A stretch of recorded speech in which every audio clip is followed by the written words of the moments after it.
Okay, weeklies then. Who's going first?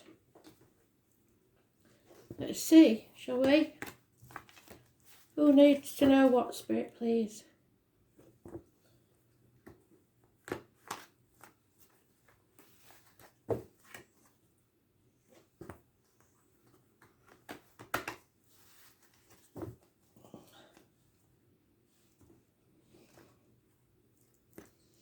It's week commencing the 28th of March 2022.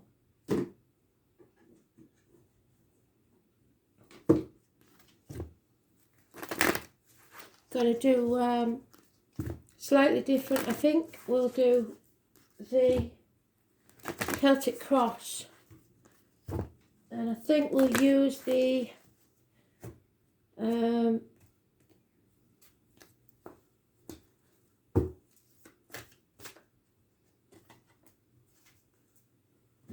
what do they call it? Lightseers Tarot, is it?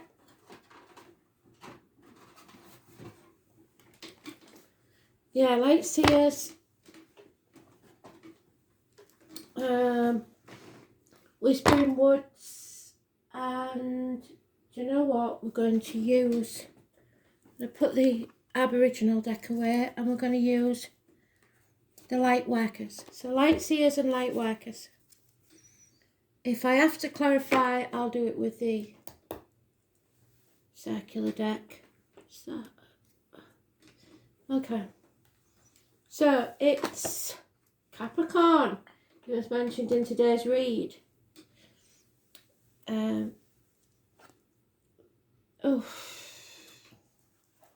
Okay.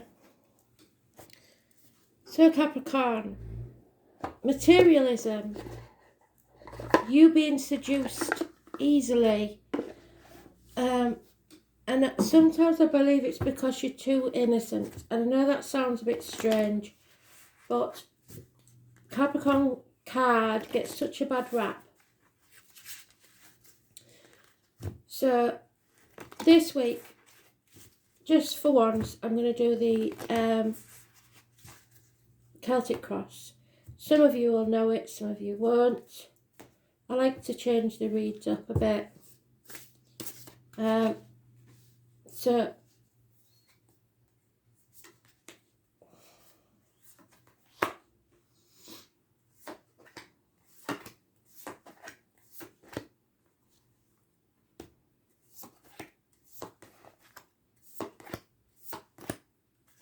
overall energy, enemies, maybe your own worst enemy.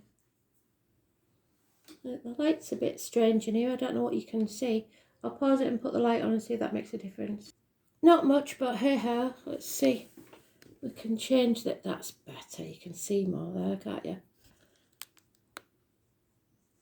There we go. So, the situation. Oh, what did I say about innocence? The Fool. It's about feeling no fear. The 22nd, massively important in a positive way. It's being willing to take that risk, to start something new.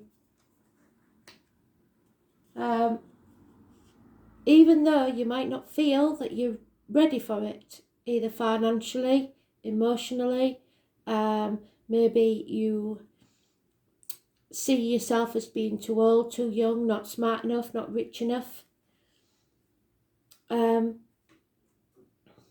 But the issue, the crossing thing is to remember that you only give what you, not give to receive, but there's got to be an equal give and take. And be it you or someone else, that obstacle is to overcome. There's not enough give and take yet.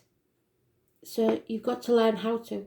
The good thing is that you're more than halfway there, and the 7 and the 3, 7 and the 6 are important. So 6 to 7 years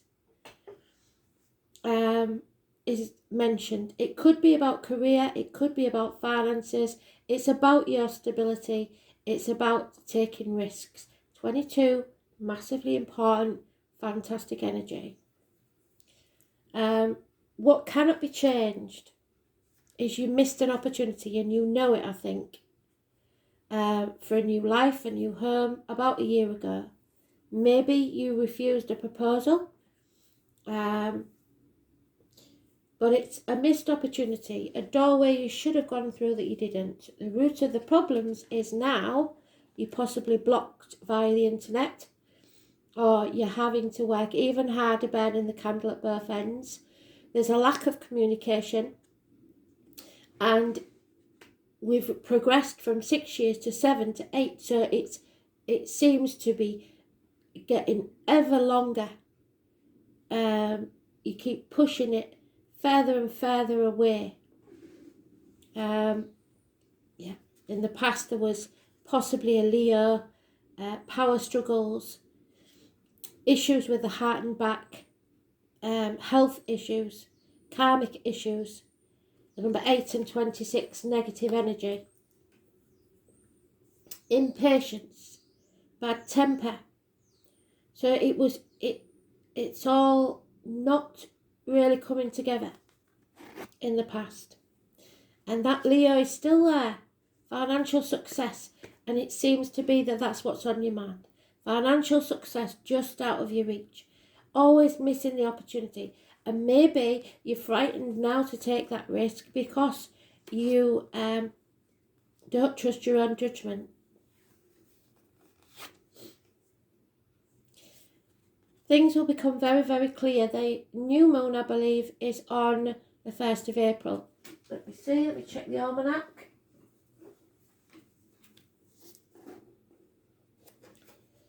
April.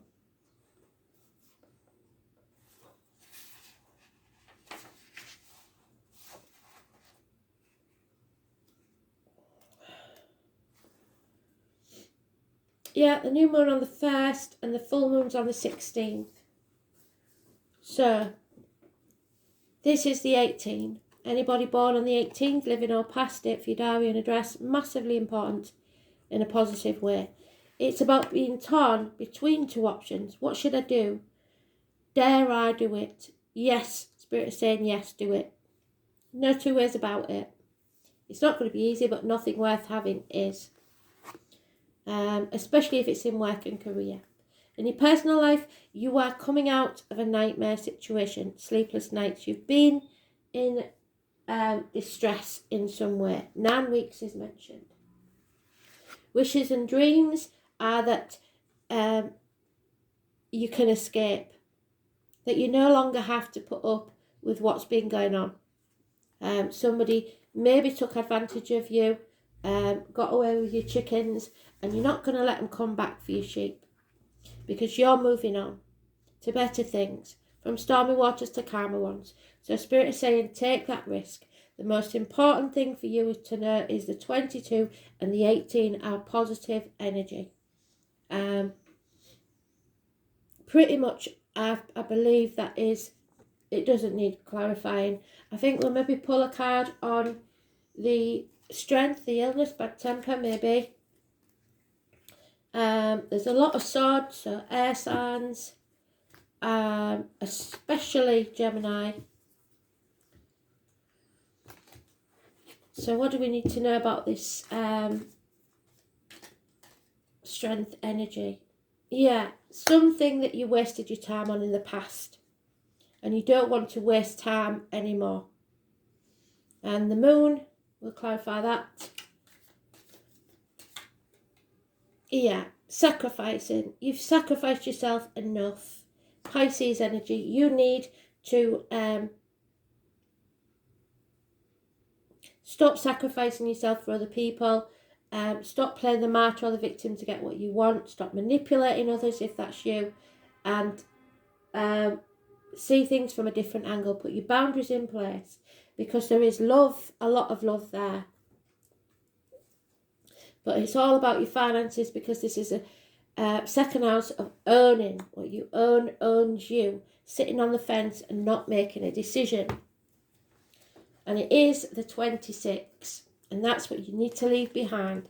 The 26. Massively important. Mentioned twice. So,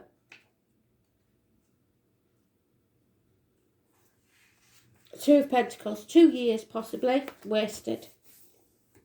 The name Henry and David could be important. Wealth, you need to understand, and what Spirit's been trying to teach you, is that wealth is not financial. Wealth is about your happiness. You cannot buy happiness, love, and health. And if you've got those three, that is true wealth. Because they're saying to you, stop being down on yourself. You will earn it. Taurus could be involved. It's about the reality of creature comforts, your lifestyle, and your physical realm. You believe it's your key to the power in the world and how you feel empowered and disempowered. The second house isn't always to do with money and possessions. It's about ownership of your talents, maintaining comfortable shelter, living up to personal values and self-esteem. And maybe because you've got that cannot be changed, a missed opportunity, you should have taken the opportunity to move.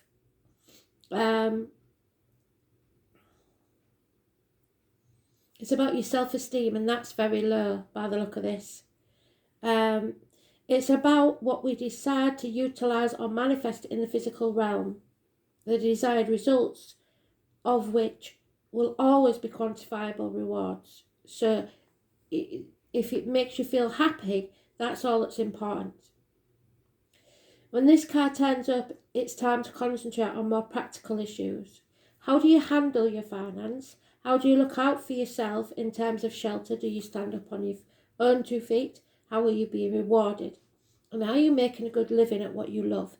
If not, you're doing the wrong thing. It's time where you need to protect your resources to manage those things you earn in a mature and equitable way. So start budgeting, realising whether you're living outside your means just to keep up with the Joneses. It's about sowing the seeds, which is what he's doing there, for a harvest later on. So you may not see the outcome yet, and you may not even believe how good it could be yet, because you're only just sowing the seeds. It's time to build, accumulate, toil and manage. You may be at a stage to take the beginning steps of opening your own business or embarking on a path that will not only enable you to realise your dreams, but could also make you a fortune in doing so. Meeting up with stubborn individuals or being unyielding yourself could be an issue. Your own worst enemy there, and that's why you may miss this opportunity if you're not careful. It's important to stay the course, but also to be flexible when dealing with others. Don't be stubborn, especially concerning goals or financial matters. Music, especially the human voice or issues concerning the voice box, the throat, speaking your truth about finances, may somehow figure in. Beauty, maintaining a good appearance and having a sense of fashion at this time is imperative. So make sure you have a wash, get up in the morning, do your hair, whatever needs doing to present yourself well to the world. No matter what your question or focus, money, earnings and material assets will play a part. Usually this is extremely positive, indicating significant financial rewards, but you must be committed to what you do and believe in it. Since the second house is ruled by Taurus, with patience, gradual advancement and perhaps even study, because it is for teachers, solid achievement is on its way. The only warning is to be cautious where finances are concerned, because it is very possible if you come into money, you will meet unscrupulous people who you are sacrificing yourself through, the number 12, who will take it from you. The 8, 26 and 12. The second house card can at times indicate your stubbornness, your laziness, and developments that come about slowly or seem to drag. You will not be able to rush things, and in most instances this card indicates an abundant harvest. No matter how fast or delayed it may be, it will arrive. Money, how you make it, how you spend it, being able to afford what you need to progress and move forward. Getting a rise, paying bills, coins, money orders, cheques, credit cards, credit unions, banks, integrity, buying and owning land, buildings, carpentry, a cosy home, real estate in demand, old houses or business in a historical setting. The responsibility of owning things. What you own owns you. Your career, extravagance, desires for luxury, objects of beauty, elegance, cosmetics, music and singing, ballet, and the finer things in life. What you value, what you hope for, being stubborn or fixated, your self-esteem, the colours brown, forest green and yellow, the woods, wilderness, art objects, fashion, culinary arts, overeating and dining out. So you living the high life and maybe living outside your means. What is earned, spending, value for money, business affairs, the building of home, laying down foundations, recognising what is valuable. So stop playing juggler with your finances. You have to be able to pay your bills. It's the most important thing at the minute for you, I believe. But it's also warning you that somebody may be taking advantage of you, because there's not an equal give and take in this. And if you're the one taking advantage of someone else, that's got to stop. Or you may be very sorry. We'll do the dice.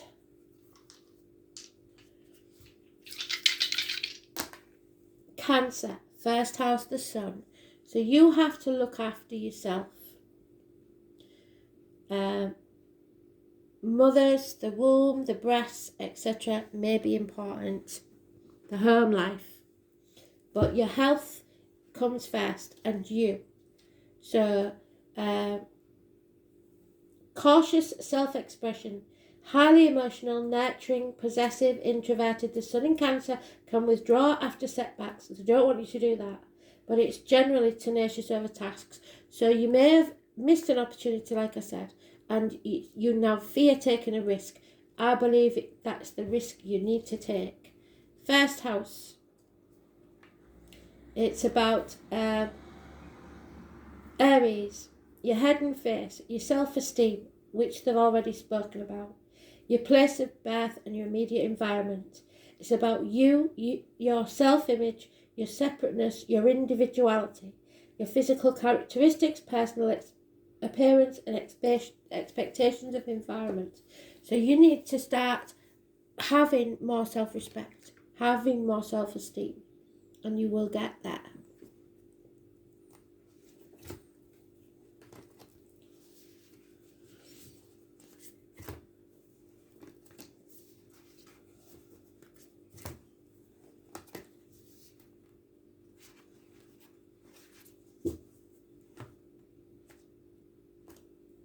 Learn to say no, and learn to accept it when people say no to you. Yeah, something doesn't fit anymore. Something doesn't align with your life anymore. You've got to change things.